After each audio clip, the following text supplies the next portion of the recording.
Hey, this is Nessyp of Nessyp Entertainment. We are back with Miss Erica Janelle.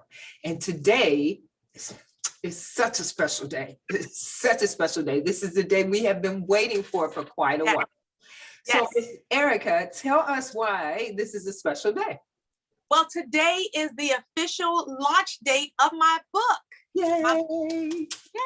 It has been such a process, such a long journey to get it done. I'm super excited. It's now available on Amazon in hardback format as well as ebook. And before I even go there, let me tell you what the title is. Okay. It's called Voice of a Victim. Overcoming the generational curse of sexual assault and incest in the family. So it's a lot. It's a mouthful. But it's such a necessary book. It took me a lot of years, a lot of therapy, a lot of author coaching, and a lot of meditation time to get to this place where I was ready to share my story, because I knew that it would help others.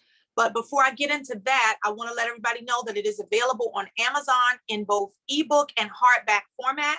Okay. I'm also with a global distributor. I'm still waiting for them to get the final approvals and everything. It takes forever with them. But it will be available in retail stores. It'll be available in libraries. It'll be available everywhere with this global initiative that I'm doing with this other company. So stay tuned for that. But for right now, everybody can purchase it on Amazon. And again, that title is Voice of a Victim, Overcoming the Generational Curse of Sexual Assault and Incest.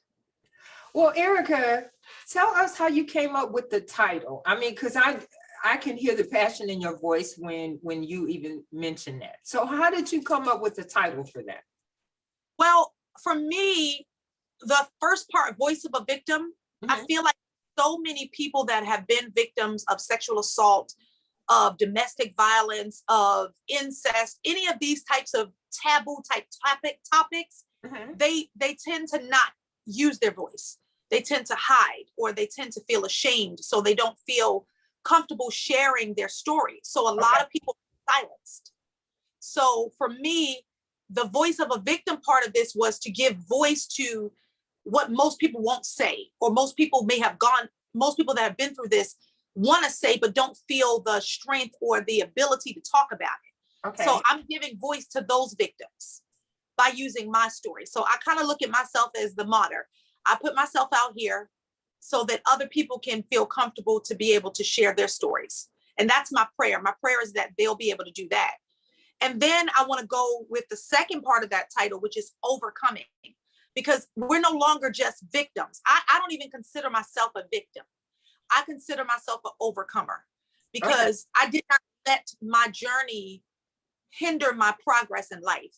I took my pain and I birthed my purpose out of my pain. And so I want to focus on overcoming, and then the generational curses of it. For my family, it was a generational thing that had been happening for generations and generations and generations. And nobody ever stood up and did anything about it. People knew about it, but nobody really talked about it, because like I said, it's a topic where you feel so ashamed and you feel so, I don't know, it's just a sense of filth and nastiness that comes from even talking about it. You feel nasty, you feel shameful, you feel like something you did wrong, or it's so many negative connotations with those types of things, because it's such a negative thing to go through, but so many people are going through it. And I realized that the generational curse is able to continue because people are keeping silent. So it's so important for me to put overcoming the generational curse of sexual assault and incest. I want to talk about what people don't talk about. I want to talk about those family secrets where you're at the barbecue with this uncle that molested you, and you got to sit here and look at this person. Wow.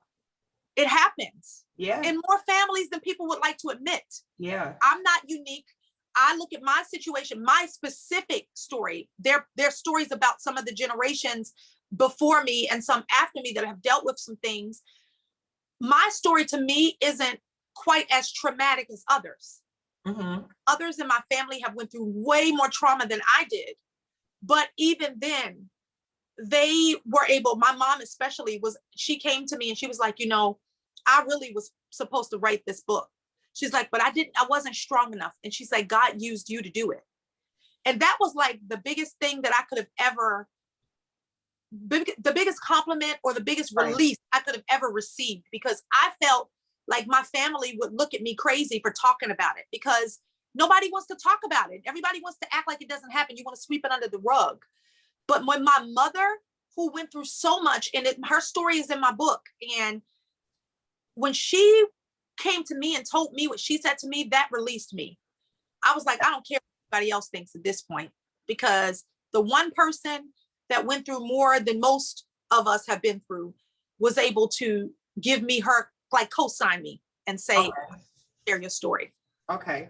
So do you think with her telling you that, it just kind of just gave you even more courage in order to be able to express that and put that information out? Because you're right.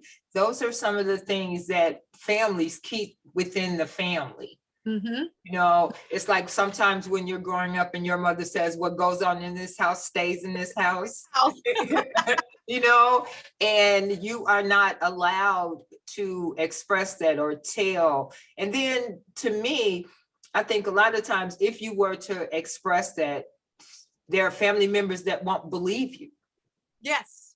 Well, you have all of those things. All of those scenarios went in my head over and over and over again. Mm-hmm. And that's why it was so important to have my process of therapy as I was going through this journey, because I needed to be able to, one, open up the layers of stuff that I within myself had buried. Mm-hmm. There were memories that did not even come to my mind until after I started writing. Oh.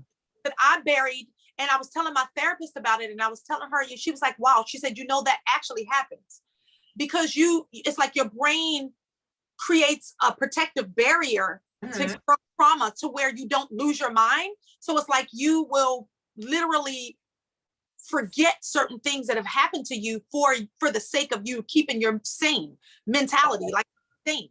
And she's like, to be able to write it, and then you see things that you didn't even realize, you know, you've forgotten about yourself because you buried it so deep. And that's the thing. Like, I feel like my mom giving me that permission, literally beyond myself, I now give her voice, because she could not give a voice. Nobody believed her with her situation, and nobody knew the details or wanted to admit the details. If they did know, they didn't want to admit that this is what happened. But I gave her a voice, and I'll give other people a voice, and another woman a voice, and another woman a voice. And that's what it's about. It's not about me putting all my business in the streets, because anybody that knows me personally knows that I'm a pretty private person. Okay. For me to even be a life coach, and for me to even talk about a lot of things is very outside of my personality. I want to keep it to myself. It ain't nobody's business, but it's bigger than me. And it's bigger than my family. It's so many families, so many people. And there are people that are killing themselves every day because they're burying these, they're holding on to these things, and they're burying these emotions and these feelings, and they're feeling guilty and feeling ashamed to the point where they don't even feel like it's worth living anymore. Or they're going down bad paths into drugs and other things, just trying to cope with the pain. I want to give these people an opportunity to understand you have a voice too, and it's okay to speak your truth. It doesn't matter if everybody likes it. It doesn't matter if everybody's going to be in your corner. As long as you were able to speak your truth, that's what matters. Wow. It's a freedom that comes with that. Wow. So what kind of, okay, so before, because we want everyone to read the book. Yes. I'm waiting for my autographed copy for my book, you know. Yes. But for someone that hasn't read the book, and they're going, what advice, other than for us to read the book, what advice would you give them in order to be able to bring some of that forward? I mean, would you recommend therapy? Would you recommend sitting down and just talking to a close friend that you feel comfortable enough to say that? What would you recommend for them to do? I'm a big proponent of therapy, because I feel like with a friend can only empathize to a certain degree if they haven't experienced it themselves. Okay. And then a lot of times, even if they have, sometimes you're coming from that place of pain. You need somebody that's going to be able to give you a clear vision as to how to articulate and how to sift through all of the emotions that come with the trauma. And not just a regular therapist. When I say a therapist, like one of the ladies that's on my board is a certified trauma therapist. She knows how to dig deep. It's not just basic therapy. I mean, you can start with basic therapy, but sometimes you need trauma therapy. Okay. And it's a little bit different. It's a real intense. Trauma therapy is extremely intense. And it's not something that everybody can probably even handle. Mhm. But I definitely recommend a therapist. I definitely recommend having at least one person that you feel confident to confide in if you can't find a therapist. But I believe that there's things that if the therapist is really skilled in what they're doing, they should be able to help you pull out some of those things. I know for me, when I was writing the book, I mean, I had been going to therapy anyway. That's a part of my regular regimen because I believe in it. I believe in order to be healthy, we have to put our mental health first. Even when things are great in my life, I still go to therapy. Okay. I haven't been in a couple of months because my therapist just had a baby. So she's on maternity leave, but she left me in good hands and she gave me a lot of tools that I needed in order to be able to still make it through. So I am a big proponent of therapy, but in the meantime, when you can't necessarily get a therapist, I definitely recommend maybe even finding a support group, like a rape crisis center support group, Okay. something like that, because these are people that have shared your experiences. Mhm. And the first thing is understanding that you're not alone. So many of us feel like we're the only ones. So that's where the shame comes in because you're thinking, oh, it's just me that this has happened to. No, this has happened to so many people. And because there's that sense of shame when you're around people that have also been through what you've been through and you realize, oh my God, it's not just me. I'm not the only person that went through this. I don't have to feel ashamed. Oh my God, I have other sisters, other brothers, other people that have been affected by this just like I have. And I'm surrounding myself with those people. It's a freedom that comes with that. There's an acceptance that comes with that. And that's where your healing process can start to begin. So you've got to be real with yourself and begin to want to open up Pandora's box. We all want to keep Pandora's box closed. Yeah. Yeah. Nobody wants to open it because it takes guts, it takes strength, it takes tenacity to be able to go through and sift through your pain. People don't want to do the work because it hurts. Nobody wants to hurt. Yeah. But you have to realize in order to heal from the hurt, you got to deal with the hurt. You can't ignore it. Yeah. And also too, we have a tendency to put that a stigma with therapy. You know, no, there's no reason that I don't need any help. There's no reason that I need to go through a therapist, or certain minority groups say that, you know, no, I'm not going to a I'm not therapist. letting anybody in my business. Again, it goes back to that secretive thing that's been inbred in us for generations. Mhm. Oh, what goes on in this house stays in this house. Exactly. You have to be vulnerable, but you have to realize that in order to heal, vulnerability is a requirement. That's not optional. You have to be vulnerable, and I'm saying vulnerable with everybody, but you need to have somebody that you can confide in and know that you're not alone. It's very difficult to talk about, sexual assault is one thing, but when you talk about incest, you talk about family members that did things to you, that touched you inappropriately, that in some cases took your virginity away from you, in some cases that, caused you to be impregnated. When you talk about that, now that's a whole different level.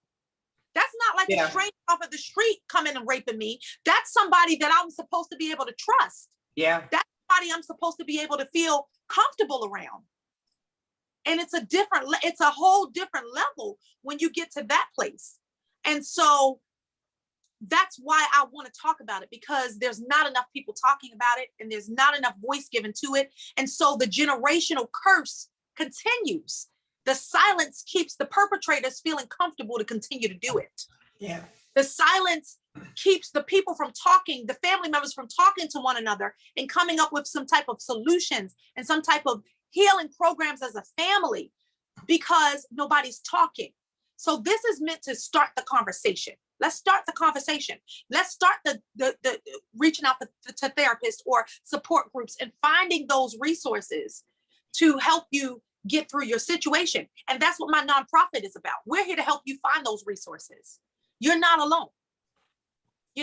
I'm bearing it all so that other people can feel comfortable to bear it. I am so proud of you. I really am. So really quickly, can you tell us a little bit about the retreat that you are in the process of planning so that other people, and that would be a really great part of the book. I'm quite sure that, you know, that's going to help with the retreat that you're planning. So can you tell us a little bit about that?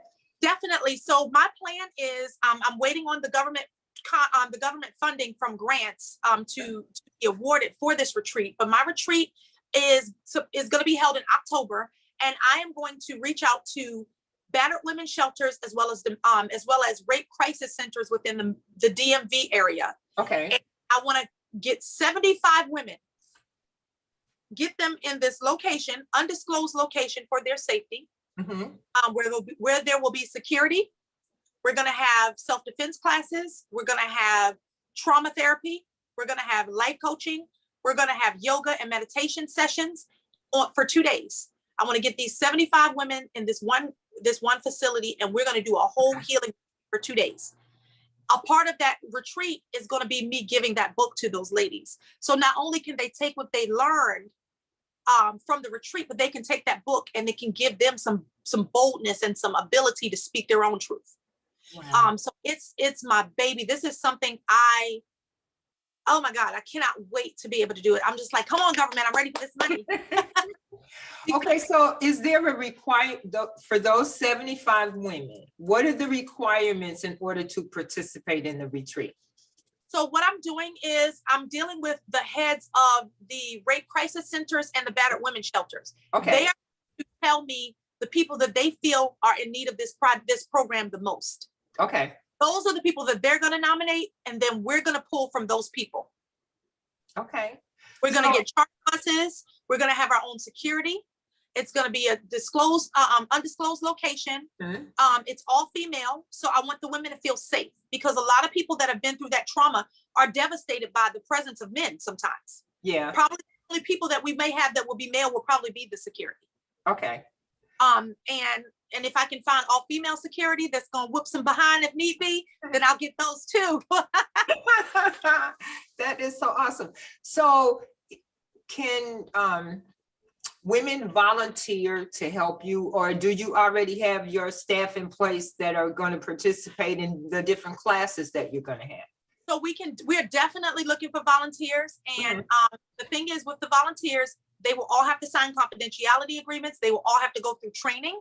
Okay. So that they can know how to manage the behavior, manage the women that are there. These women are traumatized. Right. So you have to know how to be trained to handle trauma victims. And anybody that volunteers, I will personally be vetting to see if they're ready. Wow. This is so exciting. This is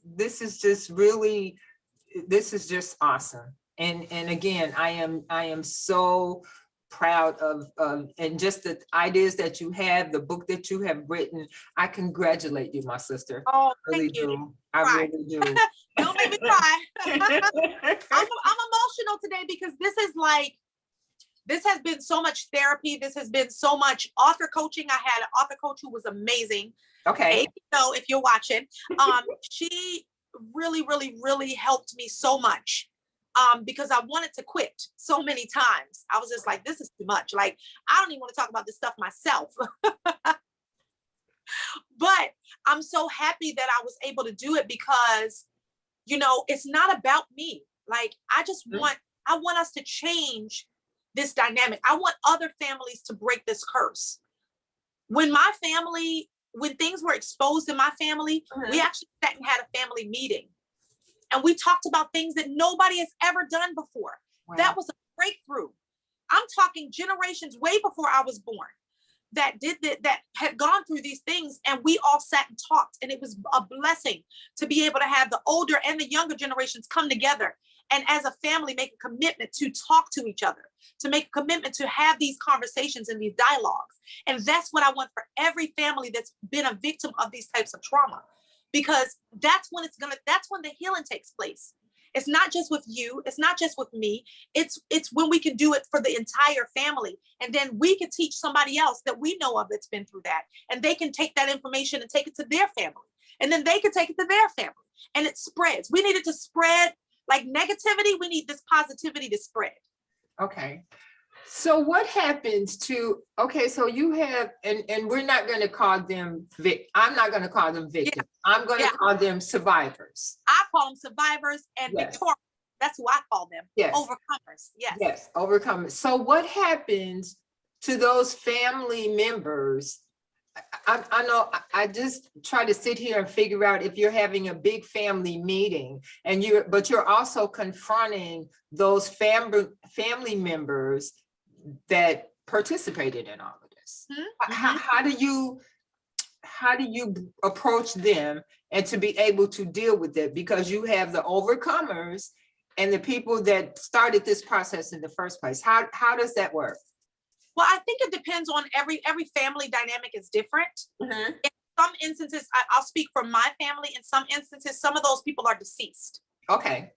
So it was really the victim being, or the overcomer, being able to take that stance and say, you know what, this is my truth. I may not have been able to speak my truth while this person was alive and well, but I'm speaking my truth now. Okay. And it's just being able to get it out. I think for so long, it's the burying. Now, when you're having a family meeting, at least with our family meeting, like I said, the majority of the people that were the perpetrators were not there. Mm-hmm. And see, in my situation, why the perpetrator wasn't there, because I went through the legal system. But, and I talk about that in my book, but it's not really for them. It's for it's for the overcomers. Okay. It's really them and for the family members that did not know. Like, say, for instance, if it's a child and the mother that didn't know that the daughter was going through this or the son was going through this. Right. You know, it's really to help bring that closeness to them, because there's a lot of potential for people to be very hurt and very damaged because they feel like their family members didn't protect them. But in a lot of cases, the family members had no idea, or they didn't even know how to do anything. Okay. You know, it's so many scenarios that it's kind of hard to put it in a box. Right. It's really so individualized that the therapy or the help, the coaching that's needed is so individualized for each individual family and each individual person, because the dynamics can be so different. But yes, it's definitely for those people. Now, I do believe that you should confront your person if you are in the position to do so. Okay. In my situation, the perpetrators that abused me, I don't have contact with them. One doesn't even live in this country. So I just had to release it within myself. Sometimes it's just like if you have a breakup, sometimes you don't always get that closure. Mm-hmm. Sometimes you have to go get your own closure. You don't get it from the person, you have to go get your closure. Right. And the same thing with this, it may be a situation where you don't get it from that person, but you go get your own closure, and you go get your own voice back and be able to speak your truth, whether it be with them or not. See, my perpetrators, I don't have access to them, which, thank you, Lord, I don't. So my situation may be a little different from somebody else's. But my book, if they ever come across it, they'll know I'm talking about them. I got you. I really want to express to our audience that although we have been talking about women being the overcomers, I'm quite sure that this book is also geared to the male. Yes. Because they could do that as well, be overcomers. Oh God. Oh my God. Because and it's, to me, I feel like that's an even deeper dynamic. Mm-hmm. Men that have gone through sexual assault, because it does something to their identity as a man. It affects their manhood. They begin to feel like they're not even a real man sometimes because of what happens to them. I'm not a man, so I can't speak from a male perspective, but a sexual assault is sexual assault. Right. Incest. It's pain. This is not just for women. Women is my ministry, but if there are men that are still dealing with this issue, I still think they can benefit from this book, because it's really about speaking your truth and breaking through those barriers of silence. And that's when your breakthrough and your victory comes, is when you stop being silent and you speak your voice. The enemy can no longer silence you because you take your voice back, whether male or female. Right. You take your own voice back. I am so excited. I've been waiting for months now for this book, so I can't wait to read it. You know, everybody out there, please get a copy of this book. I'm quite sure if you can't relate to it, I'm quite sure you know someone that can. Mm-hmm. So Miss Erica, thank you so much. And once again, I need the title of the book where you could go purchase the book. And we're just going to do everything we can to tell everybody, because this is just such an awesome, it's an eye opener. And I can only speak for me personally. I think that this book is an eye opener to be able to help someone heal. And I think that's great. Yes. So the title again is Voice of a Victim: Overcoming the Generational Curse of Sexual Assault and Incest. It is available right now in ebook and hardback format on Amazon, but I am working with the distributor, the global distributor, where it'll be available everywhere. Bookstores, libraries, you name it, all over the world. So I wanted to reach the globe, because this is not a USA problem. This is not a Maryland, Virginia, DC problem. Mhm. This is a universal problem. And I feel like the more people that feel that they're no longer alone in this journey, the more people that will begin to step up and take their own freedom back. And I can't wait. I can't wait to see the lives that are changed. I'm so excited. I thank the Lord every day that He chose me to do it. This is I'm honored because I'm just me. Yeah, and you are amazing.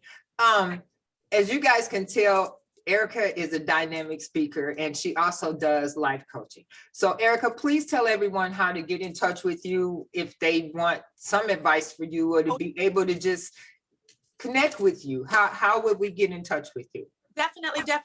You guys can always reach me at ericajanelle.com. That's ERICAJANELLE.com. That is my life coaching website. Or you can reach me on my nonprofit website, which is wetaketheoath.org or .com. I have both. Okay. Wetaketheoath.org. That is my life coaching. And that's my nonprofit. If you select the contact us page, you email me, I will be the one that emails you back. So it's not some robot or an assistant. It's actually me that's going to be reaching back out to you. I'm here for you. I also have a YouTube channel, Erica Janelle Life Coaching YouTube. You can always inbox me there or message me there, and I can reach out to you there as well. I will be making sure that I share with Nessyp my link tree so that you guys can have access to all my information. Yes, this is just so, okay, so you guys get ready, because the next time, hopefully the next time me and Erica talk, we will be talking about her retreat. It's going to be more finalized by the time we get to talk to each other, and then we can talk to each other afterwards to find out how it went and all that good stuff.